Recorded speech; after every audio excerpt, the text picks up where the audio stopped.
ਸ਼੍ਰੋਮਣੀ ਅਕਾਲੀ ਦਲ ਅੰਮ੍ਰਿਤਸਰ ਦੇ ਪ੍ਰਧਾਨ ਅਤੇ ਸੰਗਰੂਰ ਤੋਂ ਮੈਂਬਰ ਪਾਰਲੀਮੈਂਟ ਸਰਦਾਰ ਸਿਮਰਨਜੀਤ ਸਿੰਘ ਮਾਨ ਨੇ ਸਦਨ ਵਿੱਚ ਉਹਨਾਂ ਨੂੰ ਬੋਲਣ ਦਾ ਮੌਕਾ ਨਾ ਦਿੱਤੇ ਜਾਣ ਤੇ ਨਾਰਾਜ਼ਗੀ ਜਤਾਈ ਹੈ। ਉਹਨਾਂ ਵੀਡੀਓ ਸੰਦੇਸ਼ ਰਾਹੀਂ ਕਿਹਾ ਕਿ ਉਹਨਾਂ ਨੇ ਸਦਨ ਵਿੱਚ ਤਿੱਬਤ ਦੇ ਸਿੱਖਾਂ, ਪੰਜਾਬ ਦੇ ਕਿਸਾਨਾਂ, ਕਸ਼ਮੀਰ ਦੀ ਧਾਰਾ 370 ਦੇ ਮੁੱਦੇ ਤੇ ਆਪਣੇ ਵਿਚਾਰ ਰੱਖਣੇ ਸਨ, ਪਰ ਉਹਨਾਂ ਨੂੰ ਬੋਲਣ ਦਾ ਮੌਕਾ ਹੀ ਨਹੀਂ ਦਿੱਤਾ ਗਿਆ। Today, as usual, I went to Parliament House and I had hoped that I would get a chance to speak on the budget. But unfortunately, the Speaker of the House, Mr. Birla, had conspired with the authorities that I would not be given the time to speak. I didn't go for my lunch break. That is needless to say because millions of Indians over here, they just have one meal. But what I want to say is that I kept a tight vigil on the time in case the speaker announced my name to speak on the budget. So, I did not speak because the BJP RSS, the extremist Hindutva party, has now won a case on Jammu Kashmir, the abrogation of Article 370 and 35A, which gave a certain amount of extra powers to Jammu and Kashmir. And the Supreme Court decided that it would side with the BJP RSS union government of Modi, and it accepted the abrogation by the government of this constitutional guarantee to Jammu and Kashmir. As a result, the Supreme Court, in keeping with its record of always siding with the government, previously Mr. Gogoi was the Chief Justice of the Supreme Court, and this very right-wing extremist government, BJP, wanted him to decide the case of the Ram Mandir at Ayodhya, which the Chief Justice, Mr. Gogoi, gave a verdict that it was a Hindu temple and not a Babri masjid, not a Muslim Islamic mosque. So he was given a sinecure and he was saved by the government from a molestation case and then given a nominated seat to the upper house of parliament, which they call the Rajya Sabha over here. So, even I feel today that since the Supreme Court has again given a verdict in favor of the union government, the extremist, I think the Chief Justice and the justices of the bench who decided in favor of this government, they will also receive some benefit when they retire or leave the bench. The question was that I wanted to speak on the defense budget and say that there are no amphibious tanks or amphibious infantry vehicles with the army. And I also wanted to say that giving a 4-year tenure to a soldier is totally inadequate, and he can't learn all the trades of the army in just 4 years. This is a big mistake that this government has made by lessening the fighting power of the armed forces by giving such a short tenure to a soldier. Then I wanted to say that these are not the days of aircraft carriers because they are easy targets from the roof of the world where the Chinese sit in Tibet and they can view all the Indian Ocean, and these aircraft carriers are white elephants. And India should go in for frigates and corvettes and submarines rather than these white elephants. The other thing I wanted to stress was that India still does not have any stealth jet fighter, though it's bought the Rafale French fighter jet, which is again not a stealth jet fighter, whereas India's opponents, they have better aircraft and stealth aircraft.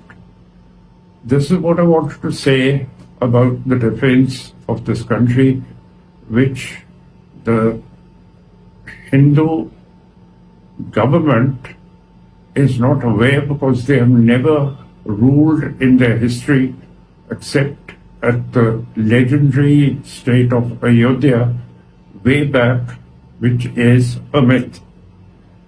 Then I wanted to speak on the farmers' questions, that they be given a permanent legislated MSP, maximum price for their crops, and that should be guaranteed. Whereas this government, which favors these big businessmen, it has lost a lot of money to them, and it has written off loans of businessmen to the tune of 14 crores and 50 lakh crores. And this is between 2014 and 2022 and 23. The recovery of loans is just 2 crores 5 lakhs. So I wanted to say that if you've lost so much money to the businessmen, why doesn't this government waive off the farm loans of farmers who feed this big country, despite the fact that the Russian-Ukraine war being fought on the steppes of Europe? That's the real growing area of these grains and pulses, which I'm afraid these crops were not grown because of the war. So there will be a shortage of grain, and the government has not allowed the export of these items because it fears that it can't have any more grain from any other country. The other problem is that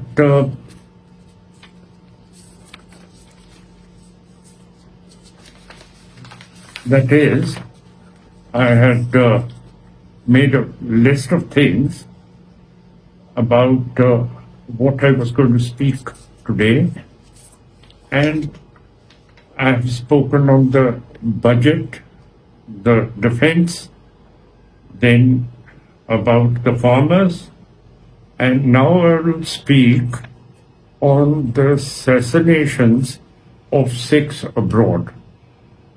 This BJP union government has adopted a policy of assassinating Sikhs in foreign countries, and in Canada it has assassinated Hardeep Singh Nijjar, Ripudaman Singh Malik, and Sukhdev Singh. All three are from Canada. Avtar Singh was assassinated in the UK, and Paramjeet Singh Panjwad in Islamic Pakistan. Here within India, Deep Singh Sidhu was assassinated in the state of Haryana, and Musawal Saab was assassinated in the Punjab. So these are the figures which we have got. Now, the Hindu Indian state has got wise, and it has issued a memorandum from the Ministry of External Affairs to all its embassies around the world. Briefly, it states that Shriakaaltakhatsaheb Amritsar, my party, is also an extremist party, which is not true. We are totally democratic and we are totally parliamentary, but we don't get the time to speak in parliament. That's another question.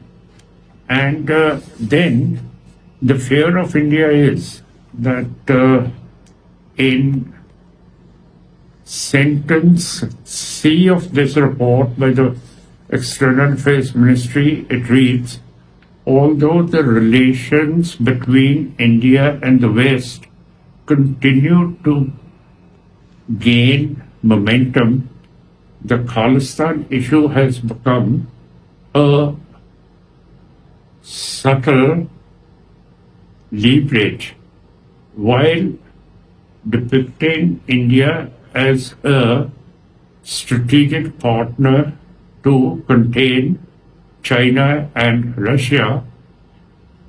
The West keeps aiding the Khalistan movement as a geopolitical tool to squeeze India amid the Russia-Ukraine conflict. Now, this is a very strange thing that India thinks the West is helping the Sikhs to get a free state, a sovereign state in Punjab, Kashmir, Himachal, Haryana, and other territories which belong to the Sikhs. The other thing is that it has also said that India engages in other activities and is energizing other movements and associations to help the Khalistan movement. I will read, these organizations could be cultivated as vital force in the street confrontation with the Sikh extremists. This is the advice the Foreign Office gives to its embassies around the world. It says that they should pick up men who can compete and confront the Sikhs in the streets. Now, this is very, very strange because the government would never say this.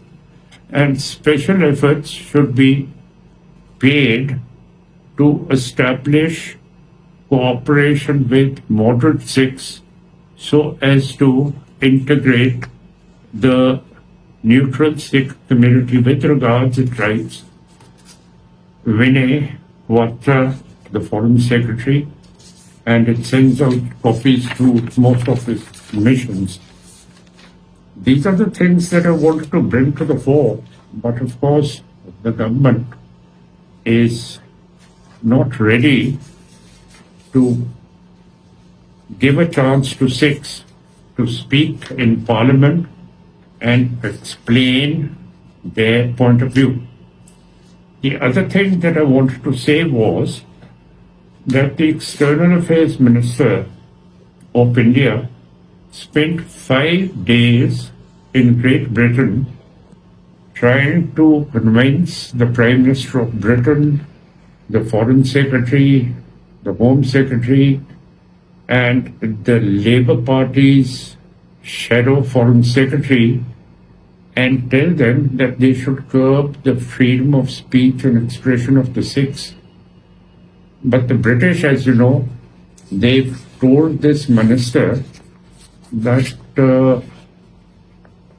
you should know that we got our freedoms way back, more than 1,000 years, when King John signed the Magna Carta. So they failed in doing all these deep conspiracies against the Sikhs, and I wanted to bring these to the fore. And then I'm going to give this report which has come to us from the Ministry of External Affairs to some of the opposition leaders, and it will be printed on our website, which you may see tomorrow or day after. So, in brief, I'm bringing to your notice all that I wanted to do and all that I was not allowed to do because the extremist Hindutva BJP idealists have seized total power, and with the verdict of the Supreme Court agreeing with the extremist government, the BJP, that it was justified that they abrogated Article 370 of the Constitution in Kashmir. So this is going to sort of give rise to further extremist and state terrorism of the Hindu Indian state.